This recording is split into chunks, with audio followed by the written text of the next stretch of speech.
कि जहां घर में लट्टू लगा है, बिजली का कनेक्शन लगा है, लट्टू जले पे ना चले, लेकिन 55 रुपए हर महीने का देना पड़ता है। 15 रुपए फिक्स मीटर चार्ज देना पड़ता है। बिजली जलाए चाहे ना जलाए, लट्टू जले चाहे ना जले, लेकिन 15 रुपए वो फिक्स देना पड़ता है।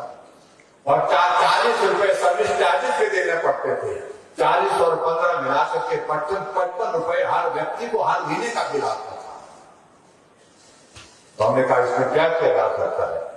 हम बैठे सब साथियों के साथ हमने निर्णय किया कि जब हम ऊर्जा राज्य के रूप में जाने जाते हैं और हिमाचल प्रदेश ऊर्जा दूसरे प्रदेशों को देता है, तो हमने कहा कि 125 यूनिट तक हम हिमाचल प्रदेश के सभी लोगों के लिए बिना पैसे के बिजली उपलब्ध कराएंगे। और आपने देखा होगा कि जुलाई महीने के पश्चात, जुलाई महीने जून का महीने का बाद का जो बिल आया, आपको बिल तो आया होगा, लेकिन कितना बिल आया? 0 बिल आया है। ये हिमाचल के इतिहास में पहली बार हमने इस प्रकार का कदम उठाया है कि गरीब को कैसे मदद की जा सकती है। सामान्य वर्ग को, मध्यम वर्ग को, हमारा जो मिडिल क्लास है। और मैंने पता किया 15 लाख, लगभग 15 लाख लोग ऐसे हिमाचल प्रदेश में, 15 लाख कनेक्शन ऐसे हैं जिनको इस योजना के अंतर्गत लाभ हुआ है। इसलिए भाई और बहनों, जहां गरीब वहां हम इस बात को हमने चरितार्थ करने की हमने कोशिश की है। इस तरह से हमें 60 साल के ऊपर हमने सभी को पेंशन का प्रावधान किया। दिहाड़ी में अब की बार हमने बढ़ोतरी की। हमने आंगनबाड़ी वर्कर के लिए बढ़ोतरी की, आशा वर्कर के लिए पैसों में बढ़ोतरी की। और हिमाचल के इतिहास में कभी दिहाड़ीदार को 50 रुपए दिन की दिहाड़ी एक साथ बढ़ने का आज से पहले कभी फैसला नहीं हुआ। 50 रुपए का मतलब है एक महीने के 1500 रुपए उस मजदूर को मिल रहे हैं, जो बढ़ करके मिल रहे हैं। इस प्रकार से उस गरीब आदमी की मदद हमने कोशिश करने की कोशिश की। और इसी प्रकार से सरकार ने कार्यरत हमारे कर्मचारी, चाहे वो पुलिस में है, चाहे हमारे पुलिस के अलावा हमारे दूसरे विभागों में है, जो मदद इस रूप में की जा सकती थी वो हमने करने की कोशिश की। जो हमारे टीचर्स हैं, अध्यापक हैं, लेक्चरर्स हैं, उनके लिए भी हमने मदद करने की कोशिश की है। इन सारी बातों में अगर मैं जाऊंगा तो बहुत सारा वक्त उसमें लगेगा, लेकिन हमने हिमाचल प्रदेश में बहुत सारी चीजें जो करने की कोशिश की है उन योजनाओं के माध्यम से, कि हिमाचल भी आगे बढ़े। और हिमाचल प्रदेश में जो गरीब वर्ग है हमारा, जो आगे बढ़ने में अपनी भावनाएं तो व्यक्त करता है, लेकिन उसमें सक्रिय भागीदारी नहीं दे पाता है साधनों और सुविधाओं के कारण। उस दृष्टि से हमने हिमाचल प्रदेश में उन लोगों को अभी अवसर दिया और वो लोग आगे बढ़े। और डबल इंजन की सरकार, भाई और बहनों, दिल्ली में नरेंद्र भाई मोदी जी के नेतृत्व में देश आगे बढ़ रहा है। ये हमारे लिए सौभाग्य की बात है। और उसी प्रकार से हिमाचल प्रदेश उनके आशीर्वाद से आगे बढ़ रहा है। मुझे इस बात की प्रसन्नता है कि आदरणीय प्रधानमंत्री नरेंद्र मोदी जी हिमाचल प्रदेश में हमारे अभी तक के कार्यकाल, जो 5.25 वर्ष का कार्यकाल हुआ है, इस कार्यकाल में 7 बार हिमाचल प्रदेश देवभूमि में आकर हमको अपना आशीर्वाद देकर की गई। 10,000 करोड़ रुपए से ज्यादा की मदद विभिन्न योजनाओं के माध्यम से प्रोजेक्ट के रूप में हिमाचल प्रदेश को दी। 800 करोड़ स्पेशल असिस्टेंस के रूप में हिमाचल प्रदेश को दी। अटल टनल आदरणीय प्रधानमंत्री जी ने उद्घाटन करके 2020 में पूरे देश के लिए समर्पित कर दिया। एम्स हमारा बनने को तैयार है। बनकर के तैयार होने के पश्चात इसी महीने के अंत में या अगले महीने की शुरुआत में हिमाचल प्रदेश में आकर के प्रधानमंत्री जी उसका उद्घाटन करने वाले। चंबा का आने वाले समय में आदरणीय प्रधानमंत्री जी का कार्यक्रम निश्चित रूप से बढ़ने वाला है। पावर प्रोजेक्ट की इनॉग्रेशन और फाउंडेशन स्टोन वहां पर जो रखे हैं उस कार्यक्रम में लोग जाने वाले हैं, क्योंकि चंबा हमारे प्रदेश का ऐसा जिला है जो आज भी एस्पिरेशनल डिस्ट्रिक्ट है, जहां काम करने की ज्यादा जरूरत है। इस बात को हम महसूस कर रहे हैं। आज भारत को आजाद हुए 75 वर्ष हो गए। उन गुलामी की पुरानी जो बातें, जो अंश अभी तक है, उनको हम कैसे मन मस्तिष्क से मिटा सकते हैं, उनको मिटा करके आगे बढ़ने की उन्हें बात कही है। और तीसरा प्रण ने कहा अपनी विरासत पर गर्व करना। जो हमारी धरोहर है, हमारी विरासत है, उस पर हमें गर्व होना चाहिए। हमें उस पर चिंता करने की आवश्यकता नहीं होनी चाहिए। वो हमारी विरासत का हिस्सा है, हमारे इतिहास का हिस्सा है, हमारी संस्कृति और संस्कार का हिस्सा है, और उस पर हमको गर्व होना चाहिए। तीसरी बात उन्होंने ये कही। और चौथा प्रण उन्होंने कहा, एकता और एकजुटता, ये दो शब्द का उन्होंने बहुत महत्वपूर्ण शब्द जिनका इस्तेमाल किया।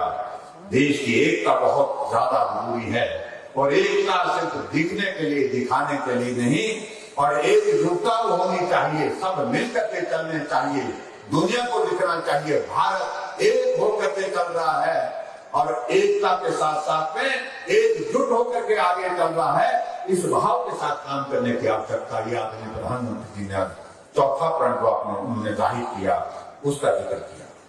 पांचवा प्रण नागरिकों का कर्तव्य है।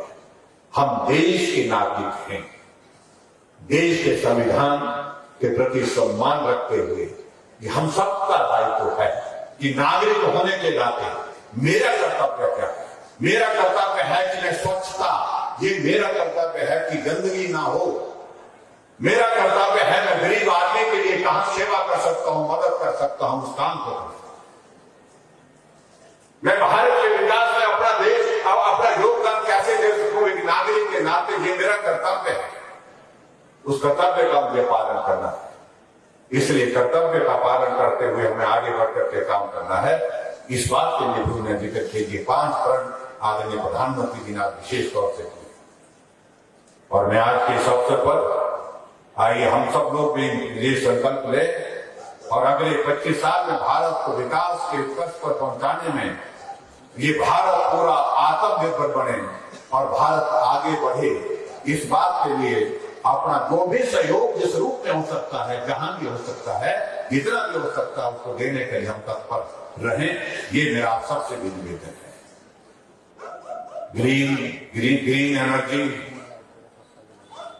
ग्रीन एनर्जी के लिए प्रधानमंत्री जी ने विशेष आग्रह किया।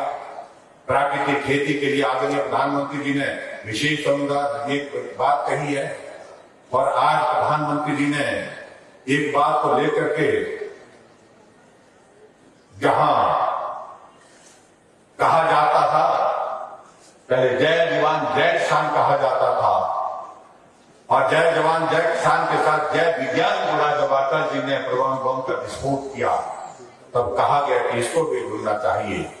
तो आज प्रधानमंत्री जी ने एक और चीज को जोड़ करके अपनी बात कही, जय जवान जय किसान जय विज्ञान और जय अनुसंधान, यानी कि साइंस को भी आगे, जो रिसर्च के लिए जो हमारे साइंटिस्ट काम करते हैं, हमारे नौजवान काम करते हैं, उसके लिए भी उन्होंने विशेष तौर से आग्रह किया। ये विशेष तौर से आज का उनका कार्यक्रम का जो है आग्रह था, इस अवसर पर आग्रह था। भाइयों बहनों, आज इस पावन अवसर पर देश की आजादी के जहां 75 वर्ष हुए हैं, और 75 वर्ष के इस अमृत महोत्सव के इस दौर में हम आगे बढ़ते हुए, जहां हिमाचल प्रदेश के भी गठन के 75 वर्ष हुए हैं, और हिमाचल आगे बढ़े, ऐसे हमारी सबकी ओर से शुभकामनाएं हैं। और मैं 2-3 बातों को कह करके अपनी बात को पूरा करता हूं। मैं आज के इस अवसर पर हिमाचल प्रदेश में जो हमारे राज्य के पंचायती राज विभाग के अधीन जिला परिषद कैडर में कार्यरत लगभग 4000 कर्मचारियों को संशोधित वेतनमान देने की यहाँ पर आज के अवसर पर घोषणा करता है। पंचायत चौकीदार के मानदेय में हमारे कार्यकाल में 57% वृद्धि हुई है, जो लक्षणीय है, तथा उनके बेहतर भविष्य के लिए मैंने अपने बजट अभिभाषण में पंचायत चौकीदार के लिए पॉलिसी बनाने की घोषणा की थी, जिससे फलस्वरूप आज मैं यह घोषित करता हूं कि जिन चौकीदारों ने लगातार 12 साल तक अपनी सेवाएं दी हैं, उन्हें दैनिक वेतन भोगी बनाया जाएगा। ये भी हमने आज के इससे तय किया है, और मैं सभी को उनको शुभकामनाएं भी देता हूं। हिमाचल प्रदेश सरकार द्वारा सरसों का तेल गरीब जो NFSA का हिस्से का आता है, परिवारों को 134 रुपए प्रति लीटर तथा APL के परिवारों को 139 रुपए प्रति लीटर तथा रिफाइंड तेल गरीब परिवारों को 122 रुपए प्रति लीटर तथा एपीएल परिवारों को 127 रुपए प्रति लीटर की दर से दिया जा रहा है। प्रदेश सरकार द्वारा खाद्य तेल पर एपीएल परिवारों को मूल्य 5 रुपए तथा गरीब परिवारों को मूल्य 10 रुपए प्रति लीटर का अनुदान दिया जा रहा है। अतः आज इस पावन अवसर पर जहां पूरा देश अमृत महोत्सव मना रहा है और हिमाचल प्रदेश अपने गठन के 75 वर्ष मना रहा है, खाद्य तेल पर दिए जा रहे अनुदान को महासितंबर 2022 से मार्च 2023 तक 7 माह के लिए दोगुना करने की घोषणा करता हूं और मूंगफली 5 रुपए से बढ़ा करके 10 रुपए प्रति लीटर तथा उसी तरह से गरीब परिवारों को 10 रुपए से बढ़ा करके 20 रुपए प्रति लीटर जो है करने की घोषणा करता हूं और मैं समझता हूं इससे बहुत जो गरीब परिवार है उनको बहुत बड़ी राहत उस दृष्टि से होगी। अभी तक 5,000 राज्य के विद्यालयों में लगभग 50,000 बच्चे प्री प्राइमरी की शिक्षा ग्रहण कर रहे हैं।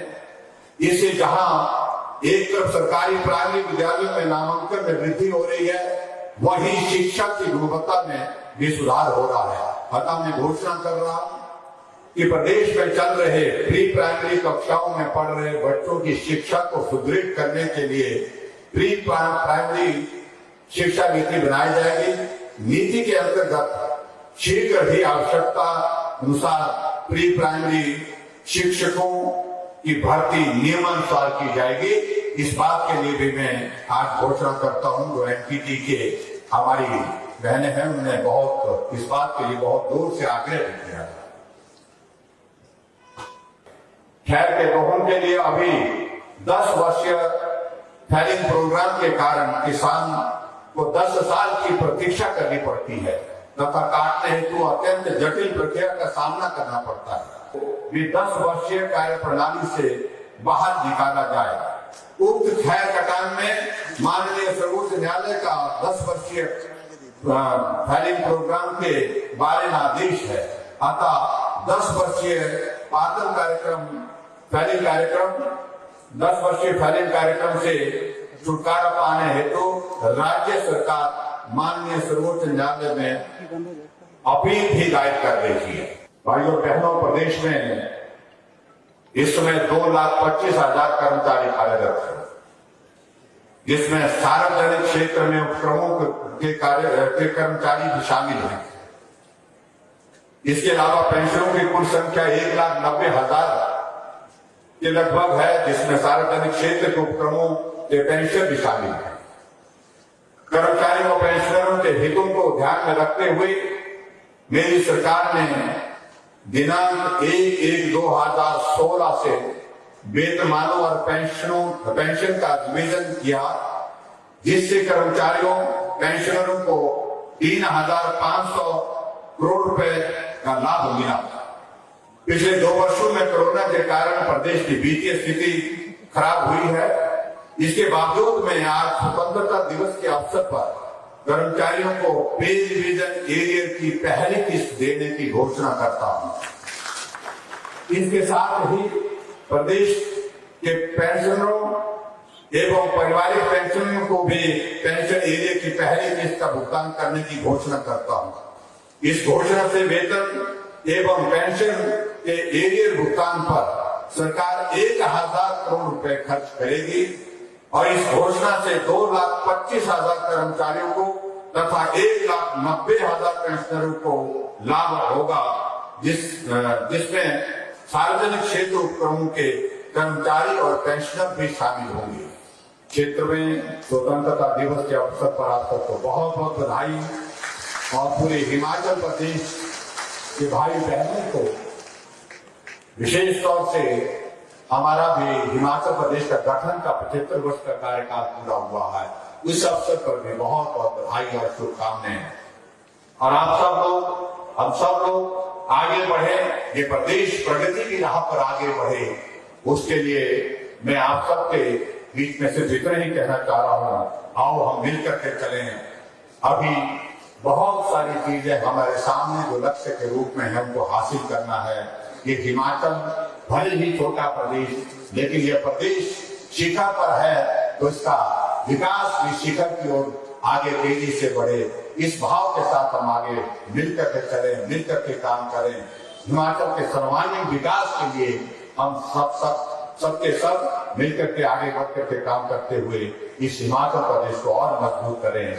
और यहाँ पर हम सब लोग अपनी उस भूमिका को निभाने के लिए अपने अपने स्थान में जिस रूप में मदद कर सकते हैं, सहयोग कर सकते हैं, उस सहयोग को दें, ऐसी कामना करते हुए आज के इस कार्यक्रम में एक बार फिर से आप सबको स्वतंत्रता दिवस की हार्दिक शुभकामनाएं।